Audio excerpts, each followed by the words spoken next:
بسم اللہ الرحمن الرحیم۔ محترم ناظرین السلام علیکم۔ محترم ناظرین، ایک دفعہ کا ذکر ہے کہ ایک فقیر کسی میدان سے گزر رہا تھا، اسے دو سوداگر نظر آئے۔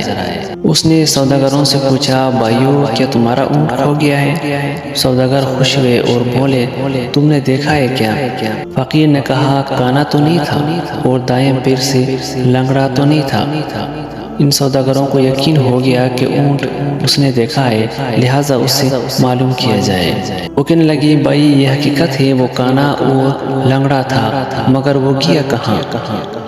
فقیر نے اسی لہجے میں کہا، آگے والا دانت ٹوٹا ہوا تو نہیں تھا؟ سوداگر جلدی سے بولے، یہی جناب، اللہ کا واسطہ ہمیں پتہ بتا دو، کہاں دیکھا ہے آپ نے؟ فقیر نے ایک مرتبہ پھر اسی انداز میں کہا، ایک طرح شہد کے ڈبے اور دوسری طرف گندم کی بوریاں لدی ہوئی تھی۔ اب ان دونوں کو یقین ہو گیا اور کہنے لگے، فقیر بابا آپ جلدی ہمیں چل کر پتہ بتائے، اونٹ کہاں ہے؟ فقیر نے کہا، بھائیو اگر سچ پوچھو نہ تو میں تمہارا اونٹ دیکھا ہے اور نہ اس کے بارے میں سنا ہے، میں ابھی تم دونوں سے سن رہا ہوں کہ تمہارا اونٹ کھو گیا ہے۔ سوداگر حیران ہو گئے اور سمجھے کہ وہ ہمیں دھوکہ دے رہا ہے۔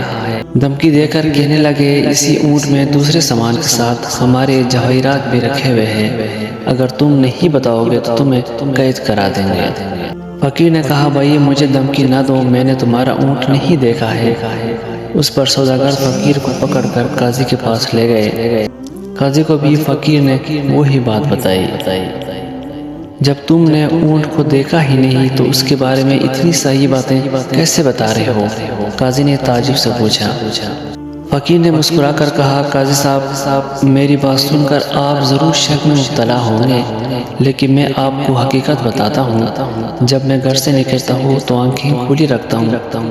آج صبح میں ایک جگہ سے گزر رہا تھا، ایک اونٹ کے پیروں کے نشان موجود تھے، لیکن کسی آدمی کے پیروں کے نشان نہیں تھے، جس سے میں نے یہ اندازہ لگایا کہ یہ اونٹ رسی توڑ کر بھاگا ہوا ہے۔ پھر میں نے دیکھا ایک پاؤں کے نشان تھے ہی نہیں، اس سے معلوم ہوا کہ وہ لنگڑا ہے۔ پھر میں کیا دیکھتا ہوں کہ رستے کے ایک طرف گھاس چرنے کے نشان موجود تھے، جس سے معلوم ہوتا ہے کہ وہ کانا ہے۔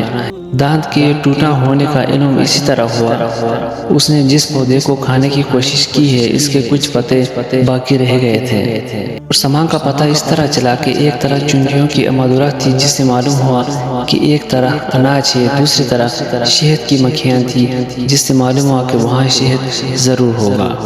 قاضی نے یہ بات سن کر دنگ رہ گئے اور فقیر کو شاباشی دی۔ سوداگر بھی فقیر کے بتائے ہوئے راستے پر گئے اور انہیں اپنا کھویا ہوا اونٹ مل گیا، اور انہوں نے فقیر کو انعام و اکرام سے نواز دیا۔